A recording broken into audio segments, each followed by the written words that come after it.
Deux Rois, chapitre 15. La 27e année de Jéroboam, roi d'Israël, Azaria, fils d'Amatsia, roi de Juda, régna. Il avait 16 ans lorsqu'il devint roi, et il régna 52 ans à Jérusalem. Sa mère s'appelait Jecolia, de Jérusalem.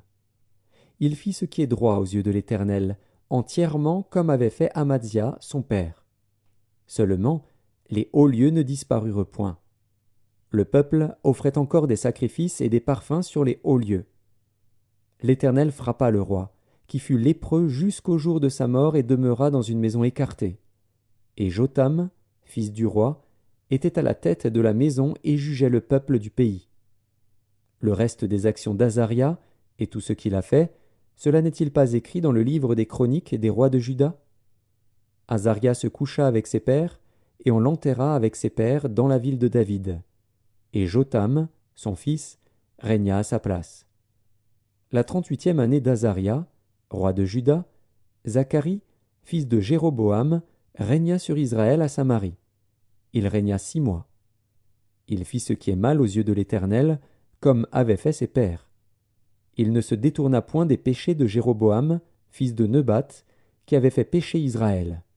Shallum, fils de Jabesh, conspira contre lui, le frappa devant le peuple et le fit mourir, et il régna à sa place. Le reste des actions de Zacharie, cela est écrit dans le livre des chroniques des rois d'Israël. Ainsi s'accomplit ce que l'Éternel avait déclaré à Jéhu en disant « Tes fils jusqu'à la 4e génération seront assis sur le trône d'Israël. » Shallum, fils de Jabesh, régna la 39e année d'Ozias, roi de Juda. Il régna pendant 1 mois à Samarie. Ménahem, fils de Gadi, monta de Tirtsa et vint à Samarie, frappa dans Samarie Shallum, fils de Jabesh, et le fit mourir. Et il régna à sa place. Le reste des actions de Shallum et la conspiration qu'il forma, cela est écrit dans le livre des chroniques des rois d'Israël. Alors Ménahem frappa Tifzar et tous ceux qui y étaient, avec son territoire depuis Tirtsa. Il la frappa parce qu'elle n'avait pas ouvert ses portes, et il fendit le ventre de toutes les femmes enceintes. La 39e année d'Azaria, roi de Juda, Ménahem, fils de Gadi, régna sur Israël. Il régna 10 ans à Samarie. Il fit ce qui est mal aux yeux de l'Éternel. Il ne se détourna point, tant qu'il vécut, des péchés de Jéroboam, fils de Nebat, qui avait fait pécher Israël. Pul, roi d'Assyrie, vint dans le pays.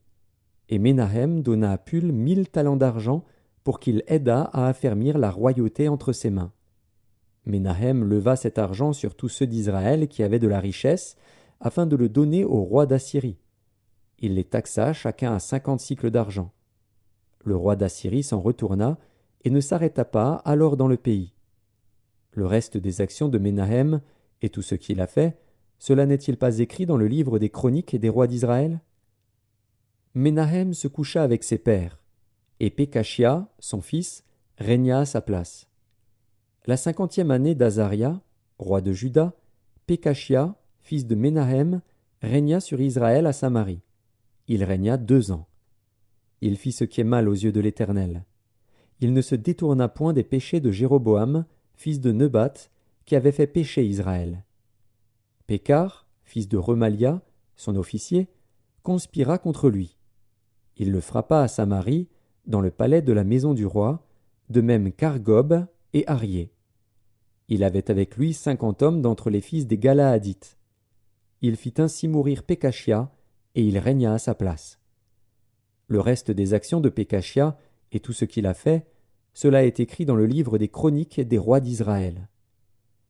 La 52e année d'Azaria, roi de Juda, Pékar, fils de Remalia, régna sur Israël à Samarie.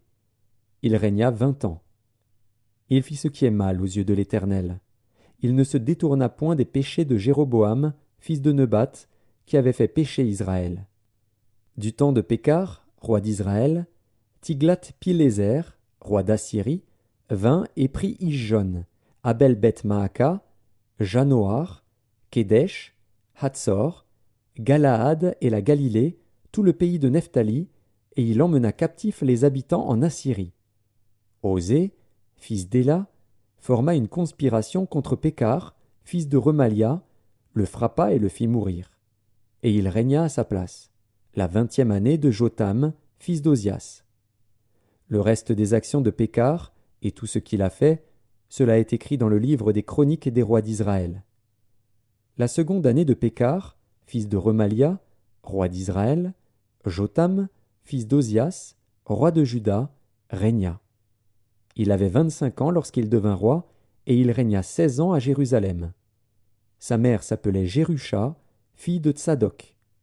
Il fit ce qui est droit aux yeux de l'Éternel. Il agit entièrement comme avait agi Ozias, son père. Seulement, les hauts lieux ne disparurent point.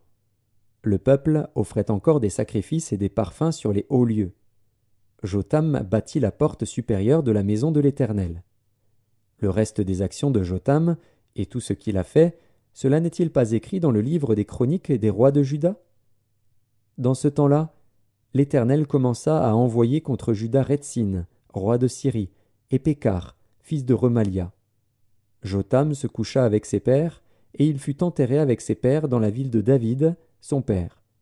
Et Akaz, son fils, régna à sa place.